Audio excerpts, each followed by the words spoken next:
one of my favorite days of the year, the final day of February in 2023. Spring is coming. A good day. It's Today in Ohio, the news podcast discussion from cleveland.com and the Plain Dealer. I am Chris Quinn. I'm here with Lisa Garvin, Laura Johnston, and Layla Tassi, ready to roll with a Tuesday lineup of news. Laura, you're first. Is Ohio Congressman Jim Jordan serious about trying to inject some common sense into our mess of an immigration system, or is this more grandstanding? Sabrina Eaton did a really nice takeout to kind of put this into perspective, and I think we all can agree that the way we handle immigration at the southern border is kind of a mess. So what's going on here? Yeah, Sabrina Eaton actually went to Arizona with Jim Jordan. I think we talked about last week that they went out on a border patrol but didn't find any immigrants trying to sneak in. So I'm going to have to say I'm still going on the side of grandstanding. I felt like Jim Jordan's middle name might be grandstanding. This is like the second time in 2 weeks I've talked about it, but I did look it up and his middle name is Daniel. So that's not true. But Democrats certainly believe it was grandstanding, and that's why they boycotted this hearing in Arizona. He said that it's a shame. They would have heard directly from the people in Yuma, Arizona, who live President Biden's border crisis each and every day. So he had a Thursday public meeting, that night-minute visit to the border, and then meetings with hospital, food bank, and agricultural officials who describe how migrants are stressing the local infrastructure. And this is not just Jordan. There are a whole bunch of Republicans who went and said that they need change. The thing is, Biden's press secretary is saying they have a comprehensive immigration reform proposal. No one's acting on it. And if you look at some of the data, the encounters with Cubans, Haitians, Nicaraguans, and Venezuelans have been plummeting since a new administration policy in January that was meant to expand safe and orderly lawful processes for migration while applying consequences to those who not avail themselves of the process. So the numbers are shrinking, and maybe that's why Jordan didn't run into anyone. He was on his border patrol. And I like the way Sabrina wrote the story, because for people that want to give him the benefit of the doubt, there was some evidence there that maybe it's legit. But I'm with you. I think I'm going to say bad things about Joe Biden no matter what I can. I'm going to try and make Americans think that the border crisis is the worst in history. Tucker Carlson parrots that nonsense. And so we hear from far-right Republicans fairly regularly about, Joe Biden's evil because he won't fix immigration. And it seems like this is just to bolster that. Right. Like Biden, I think everybody can probably agree that it could be better, but nobody wants to talk about a bipartisan way to do that. Instead, the Republicans are saying this is a huge problem for our country. We're giving up our sovereignty, which is just a bizarre, absurd statement. The Republican Paul Gosar from Arizona, he represents much of the Yuma area in Congress. He wondered if you could use an old law written to thwart pirates to give border control agents more access to Native American tribal lands along the border. I mean, I would never have put those words into a sentence. There is an issue. The opioids that had been coming through the mail from China are now coming across the border in trucks. The Republicans try to make that sound like it's because the border is permeable, but they're coming across in trucks. I mean, right. Those are at border crossings where there are customs guards. Yeah. So there's a way to deal with that. You just need to search the trucks. It's not like they're walking them across into the land. Yeah, but Jordan's he's the head of the House Judiciary Committee now, and he wants to push through legislation to restore the Remain in Mexico policy during Trump's presidency and tighten immigration enforcement. The thing is, I don't think you're going to get anything like that through the Senate. No, the only way to do this would be to stop doing the showboating, go work with the Democrats in the Senate, come up with a compromise. Right? We're going to talk about this in a minute. But if you sit down and say, here's what we want, what do you want? And you whittle that down, you can come up with some middle ground, which would make it better than it is. But they're not doing that. They're going to create something. And they're going to go to Arizona to have a news conference. Right. You're listening to Today in Ohio. How can people who listen to this podcast help reduce the polarization that paralyzes us? And what are Braver Angels and Baldwin Wallace University trying to do about it? Layla, you get this monster. Well, if listeners haven't read your column making the case for the importance of civil discourse in our very divided times, they really should. Professor Lauren Copeland at the Baldwin Wallace University's Community Research Institute hopes to create a civility initiative or institute built around setting ground rules for respectful, good faith conversations on the subjects that are important to us, but also that divide us. And so to jumpstart that initiative, listeners can go to tinyurl.com/civil discourse survey to take a survey that's aimed at determining where our attitudes stand on polarization in Northeast Ohio.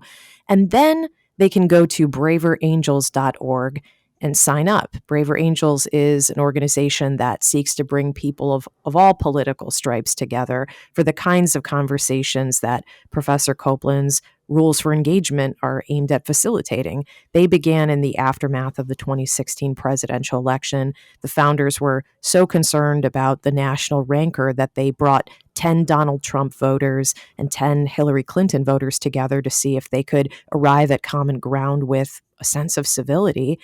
And they called it a red-blue workshop. It was held in the Cincinnati area. And this was so successful that they did it again in March of 2017. And that's really how Braver Angels was born. They now have chapters throughout the country. And Braver Angels has several forum types. In one, participants break into groups for discussions of specific topics. In others, the organization can teach skills like helping people depolarize themselves by examining how they speak about others. Professor Copeland was so inspired by the Braver Angels model that she decided to develop plans for the Baldwin Wallace Democracy and Civility Initiative. It's still in development, and it could take one of many forms. It might teach faculty how to cultivate civility, or it could teach Northeast Ohioans how to engage in civil discussions, or it could teach the community and students and faculty how to participate in the political process, come up with solutions to problems, and talk about topics like race in a way that's non-judgmental, or share information without further polarizing us. So the civility movement, it seems, is off to a running start, and you did a wonderful job with your column, Chris. Yeah, thanks. I it's not part of my job to write 3,500 word pieces, so it took a lot out of me. But I was so impressed by what Lauren had done with her classes last semester. I sat down and talked with the students. They were delightful. People should sit down and talk with college students as often as they can. Just fresh and open-minded and energized. And then the Braver Angels folks have really gotten into the nuance of how we speak and what we do. I felt like we had to do something to push this into the atmosphere, and I was really glad. This story got a huge amount of engagement over the weekend, and a whole bunch of people wrote to me to say they took the survey, they signed up. According to Lauren, they got about 2/3 of the way to the total number of responses they needed by, I think, yesterday morning.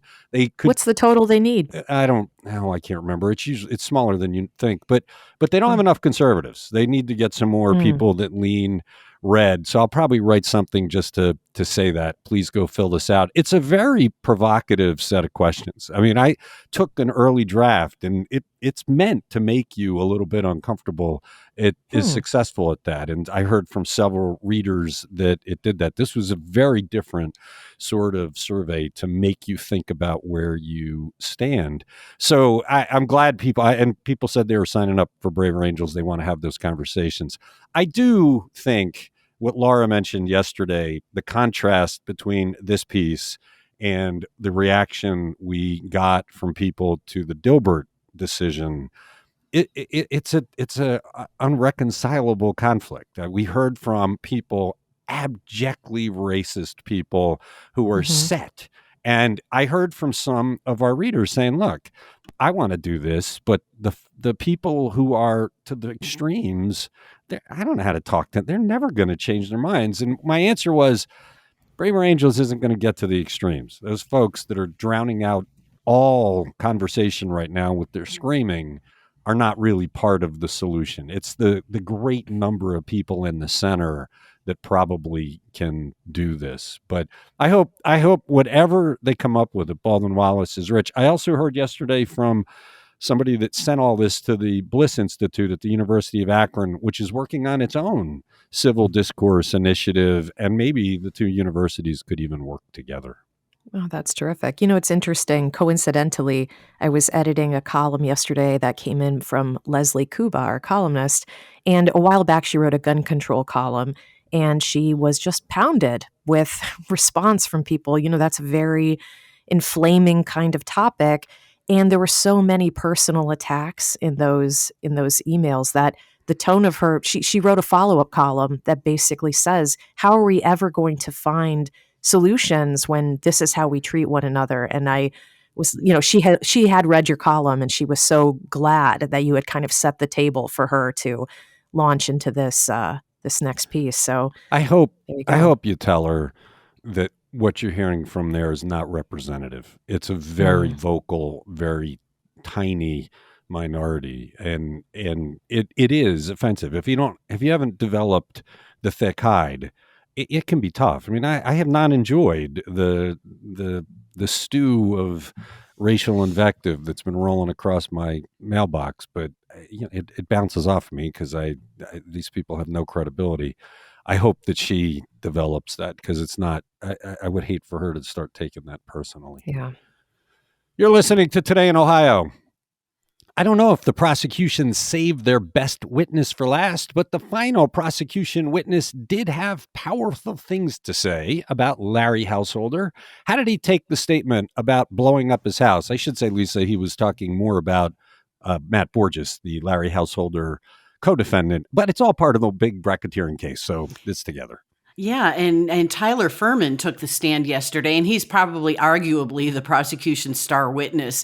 He was the last witness for the prosecution, and his testimony was about his dealings with Matt Borges. Furman, as you recall, worked to gather signatures to repeal House Bill 6 back in 2019. He and Borges were friends, and he testified about the details on attempts by Borges to get information on the repeal effort, and he attempted to give Furman a $15,000 check. Furman was undergoing a messy personal life at the time. He was getting divorced. He was in personal debt. But he said in his conversations with Borges, he immediately knew that something was wrong, and he declined to help Borges in a text message. But then he felt threatened by Borges' claims that he would blow up Furman's house if he told anyone about their meetings. And so what he did is he went immediately to the FBI on a friend's advice, and he agreed to wear a wire. So he recorded several conversations with Matt Borges. Now, these tapes were played for the jury earlier in the trial during FBI agent Blaine Wetzel's testimony, but they got new context from Furman's testimony. He said he was really shocked by Matt's requests, and he told about how House Bill 6 supporters harassed the repeal signature effort. And he actually said that he had to break up an incident where his mother, who was helping with the effort, was surrounded by aggressive House Bill 6 backers. And he said he was really disappointed. He saw Borges as a mentor. He looked up to him, but he said the friendship came to an end when Borges began pumping him for information about the repeal effort.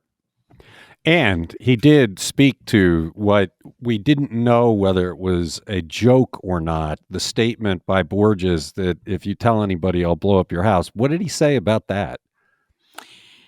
I'm sorry. Maybe that got cut from the story before you saw it. He said he saw that as a threat. He did feel unnerved by that and think about it later. Early on, when that came up, we were, wow, he actually said those words. But there was a question of, ha, ha, ha. Furman laughed when he said it, but he did say it rattled him. So, well, it's one thing for Borges to say he was joking. It's another one if Furman's going to say if he was joking or not, and There's a big difference. Yeah, and he totally took that threat seriously, which is why he went to the FBI. He's like, holy moly, what's going on here? But now on Borges' attorney, Todd Long, on cross-examination, tried to say that Furman was the one to bring up his personal debt and not Borges, and that Borges actually arranged contract work for Furman. So I guess he should have felt like, gratitude for that or something. Okay. You're listening to Today in Ohio. All right, Laura, this next one. I liked the Furman story yesterday. You persuaded me to put this one on the front page of the Plain Dealer. The big question, will Larry Householder testify in his own defense? Only he and his attorneys know, but that did not stop us from talking to some experts to speculate What are the predictions? Correct. So Householder has said he's going to testify. That obviously doesn't mean he will. But David DeVillers, the former U.S. prosecutor who brought these charges, is thinking yes, as well as former lobbyist Matt Borges. Attorney on Monday for Borges said the presumption is that Borges will testify. A Householder attorney says haven't made a final decision yet. But DeVillers explained that in certain cases involving allegations of conspiracy, including in political corruption cases, jurors basically expect to hear from the defendants to get their side of the story. For example, if that $500,000 is really a loan and not a bribe, they would want to hear Householder explain that. And so he also said that politicians and white-collar defendants who are involved in politics often believe in their ability to explain their actions to a jury. Think about it. They've been persuading people to vote their way, to vote for them for years and years, and they give speeches all the time. So they have a belief in their ability to persuade people. Well, I think Borges really does believe he's innocent, and he's full of himself. So I think they're probably right. He will take the stand. I will be surprised if Larry Householder's lawyers don't talk him out of taking the stand, because First Energy has admitted to bribing him. I mean, that's not part of this trial. I know, but if he says the wrong thing, you can open up avenues of questioning that are not in the sphere yet. The prosecutors would be champing at the bit to be able to cross-examine him, and he's got a lot to lose. I wonder if he is so full of himself that he thinks he can bamboozle everybody. But this is a toss-up. It's a risky move. I like what DeVillers said, and this is a quote. I think the fact that their personalities are such that I think it's likely they will both testify. I mean, that just says it all, right? And Andrew did mention that at the trial of Alex Murdaugh, that prominent South Carolina attorney accused of killing both his wife and his son. And I think there's a lot of attention on his testimony last week in their trial. Very different trial, but still, you're the accused and you're going up there to defend yourself. Yeah, and he ended up getting on the stand and spending hours talking about all the crimes he committed. He just is saying, yeah, I did all that. I just didn't kill them. I'm not sure that was the wisest move for him to take the stand. We'll see. The decision will have to be made soon. You're listening to Today in Ohio. Will the government ever get back all that money paid out in fraudulent unemployment claims during the pandemic? Or will it just be one case at a time? What did one person who signed off on claims get accused of doing, Layla? Yeah, right. It's been, like $1 billion in fraudulent claims. And here we see that in some cases, insiders facilitated them. The Ohio Inspector General, which is the office that investigates corruption, fraud, and abuse within Ohio's executive branch, announced Monday that a contract employee improperly cleared several pandemic unemployment assistance claims, including 2 that belonged to her relatives. And that resulted in more than $20,000 in overpayments. This worker was hired through Bucher and Christian Consulting. That firm was helping the Ohio Department of Jobs and Family Services process this incredibly high volume of unemployment compensation claims that they were getting during the pandemic. She worked as a temporary customer service rep for most of 2021 to help verify information that was submitted by claimants to obtain unemployment. And the Inspector General's office received a complaint about what this worker was up to. ODJFS flagged the 2 claims belonging to her relatives because they lacked documentation that's required to validate a claimant's identity and income. And, the investigation also found this employee was responsible for a $13,000 overpayment in unemployment funds to a third unrelated person that she had been in contact with. So the Inspector General's office reviewed the ODJFS records related to the worker's improper release of these funds, and they found that she incorrectly stated that the claimants provided the agency with the right documentation that they were eligible for the payments, and they confirmed that all of that was a lie. So the office said it's going to refer its findings to the Franklin County Prosecutor's office and the Ohio Auditor of State for further action, and they're also recommending that Ohio take steps to recover the overpayments. Yeah, good luck, and develop some safeguards to prevent this from ever happening again. Okay, so if you solve $1 billion in fraud, $10, $20, $30,000 at a time. How many centuries would it take to finish investigating these cases? Isn't there some Confucius about grains of 1 grain of sand at a time? I just don't know that that's the scale we need to get that money back. Interesting story. You're listening to Today in Ohio. If dramatic new evidence arises to create serious questions about a murder conviction, should the convicted person get a new trial? What's at the heart of a Northeast Ohio case before the U.S. Supreme Court this week? Lisa, this is an interesting tale. It really is. Leland Miller is serving 47 years to life for the February 2013 murder of Richard McCoy of Cleveland. But he's asking the Ohio Supreme Court for a new trial on the grounds that a witness, the only eyewitness that testified, lied in the trial. So Mario Godfrey, the witness, claimed that Miller shot McCoy after an argument over money at an auto shop. So Miller, McCoy, and Godfrey left in a car, and Godfrey testified that McCoy was shot during that ride, but Miller said he was dropped off at a nearby bar. But then in 2019, Miller's son gets a handwritten, notarized document from Godfrey saying that he lied in Miller's trial. And as I said, he was the only eyewitness to testify. Interestingly, though, the Ohio Innocence Project took no action on this case. New trial requests usually must come within 120 days of the verdict. But Miller says he deserves a hearing. I mean, this letter came in 2019, several years after the trial, and he says he deserves a hearing to consider what he says is new evidence in the case. The Common Pleas Court denied his request. The appeals court went along with that. So that's why it's moving up to the Ohio Supreme Court. But prosecutors are saying that the witness, Godfrey, didn't explain why he suddenly changed his statement. And they say that the case lacks substantial constitutional questions and that the court shouldn't be deciding this. It's a tough one, right? Because when the case goes to trial, the jury hears all the evidence, they see this witness, they consider whether the witness is telling the truth, and sometimes witnesses feel bad about what they said and recant as a lie. Should a jury get to reconsider it? I guess that's what the Supreme Court will be deciding.